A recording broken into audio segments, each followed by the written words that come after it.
first week of camp. What do you like so far the most, and where do you think you have the farthest to go as a team? I love the fact that our guys are, which I'm not surprised. We've had 2 real competitive, padded up practices, and man, our guys didn't bat an eye. They are practicing hard. They're in it. There's no moping. There's no I don't want to do. I mean, they're just going, and and that's coming out of the acclimation. So I feel like we're building a base. We're getting our intensity, our volume up. I feel like we're getting in shape. We're competing. And what we need to work on now is, okay, we've got that. Now, all the little details. Those fundamentals we did the first 4 days without pads on, now they need to begin to show up consistently with pads on. And when you got somebody across from you, now there's no more of this, we're playing hand games. Just those things, and that'll come. That's a normal progression at camp. From some of the rookies, I mean, I know that you said that this is the time when you really figure out who belongs and who can play. I mean, specifically, you could speak to Gibbs and also Campbell, what you've seen from them in 2 days in pads. I think you just really, more than anything, you want to feel like at this point that they at least belong. I mean, that they belong, and that this is not. They're not in over their head, or my gosh, this is too, it's going to be too violent, it's too fast, because they're going to struggle early. You expect them to struggle early with some things, and I would say really all those guys, you don't feel that way, so that's good. You feel like, okay, here we go. These guys will step up, they're going to be able to handle this, they'll adjust, they're going to just get better and better and better. I always think that's the starting point with rookies, so there was, I'm not even going to get into it. It was a long time ago. I'm not even going to say it. So, but it's good to know. I mean, because it's happened before where you get in and, you may have picked a guy or thought you brought in a guy, he's going to be okay. And man, within the first 3 or 4 days, like, whoa, we may have made a mistake here. Something's, and I do not feel that way with our guys. I feel like they're going to be able to grow, develop, keep going. Been around that before? Team a long time ago, yeah. James Mitchell's a guy who was hurt at the beginning of camp last year. You guys kind of worked him into the fold. Just curious how he started this camp, what you've seen from him going into his second season. Just say that again, I'm sorry. Mitchell.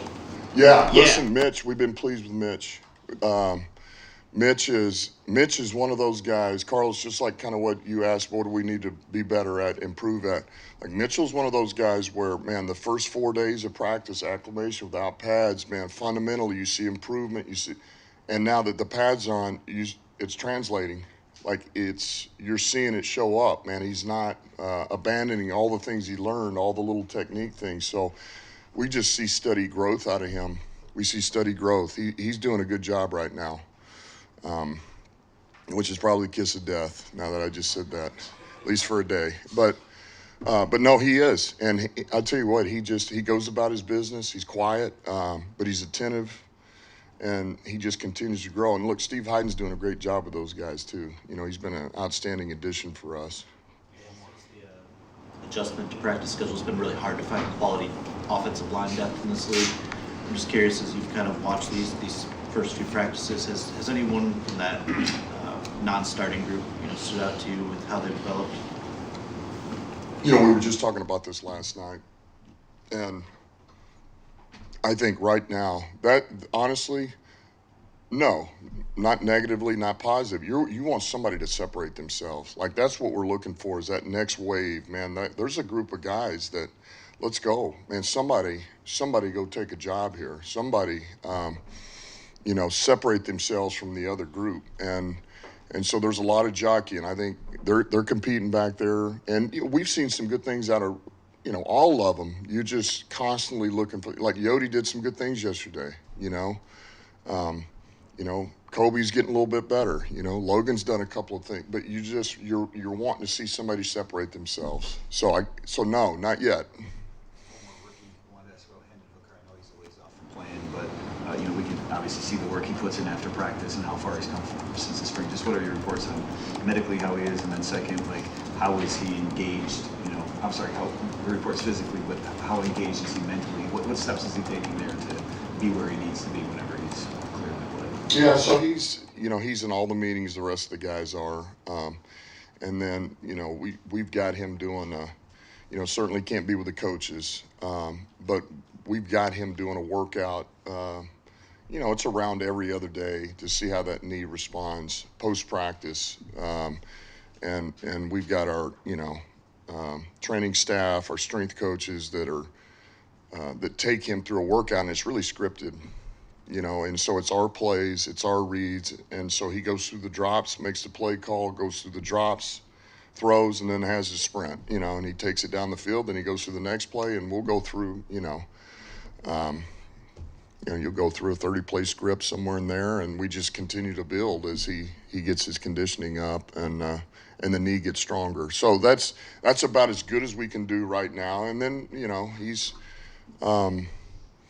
there again, he's in the meetings, he's being quizzed. And so I think we're doing about all we can do with him, and he's doing good.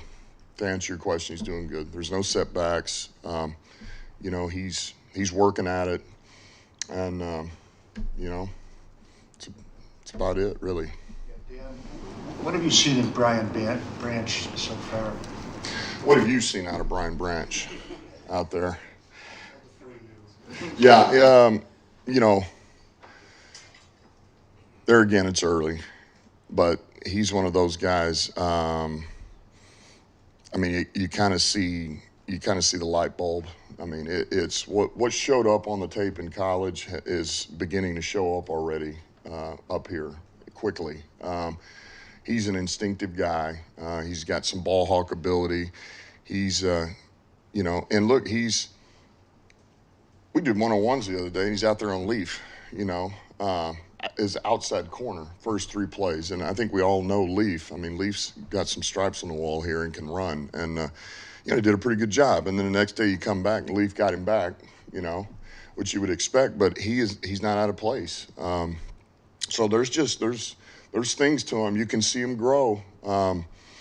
He's another guy that is wired correctly. He is wired right, He's got a chip on his shoulder. He goes to work. And he just wants more. He wants more. He wants more. He wants more. And so look, we're happy with where he's at this point. Roderick yesterday made a play against a pretty good offensive lineman out there, and I just wonder, when you see a play like that from him, is that kind of everything you thought he might have when he comes in, and B, how he's fared since the pads have gone on?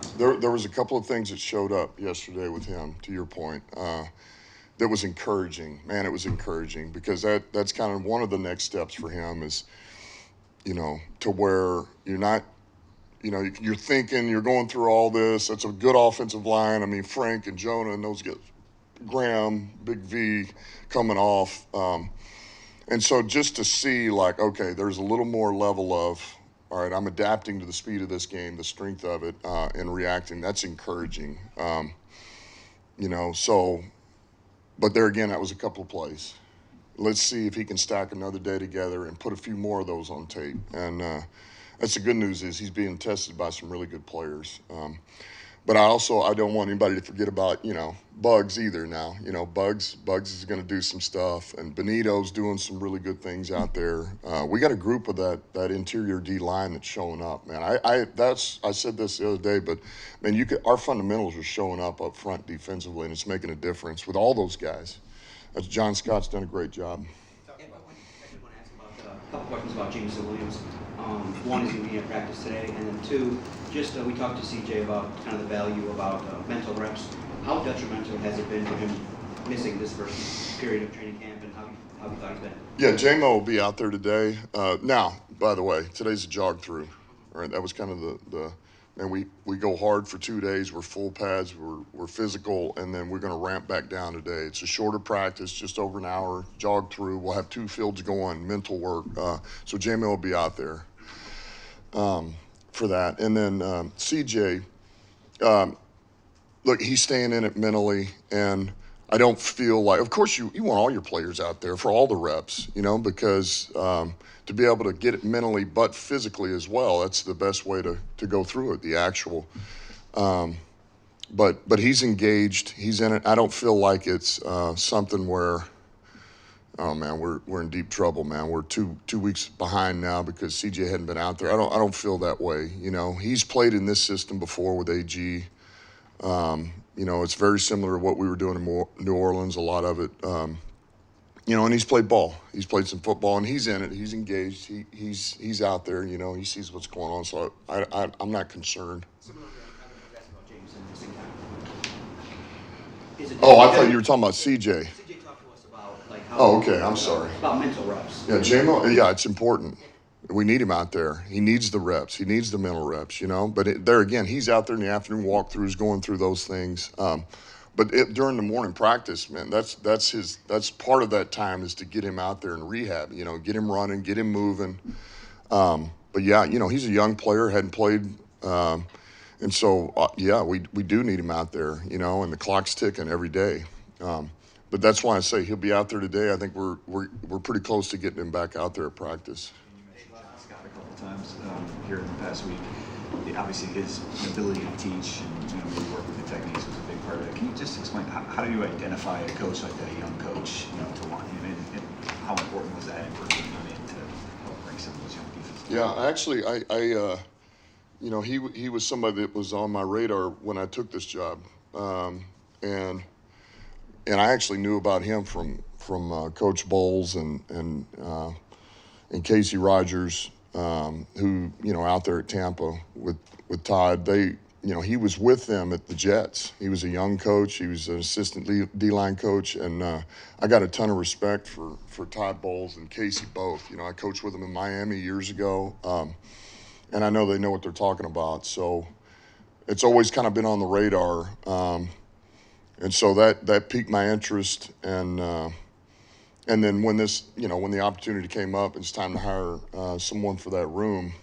Never really lost track of him. You see what he's done out there at Penn State. So he's and those guys are fundamentally at Penn State. Those edge guys are, you know, and up front. I mean, they're on it now. They do it right, and so it just felt like it was going to be a fit for us. Attraction, I guess, with the young lineman that you had, his ability to teach. Absolutely, development, and it felt like that's where we really need to go with this. You know, we talk about wanting to be a great defense, and it all starts with that D line up front. Man, you got to be able to build a wall, strike blocks, violent shed, and then when it's time to turn it into rush, man, you can hit an edge and put him back into the quarterback, and those are all things that I feel like he can teach, and our guys are really responding to it and working. Okay. Yep.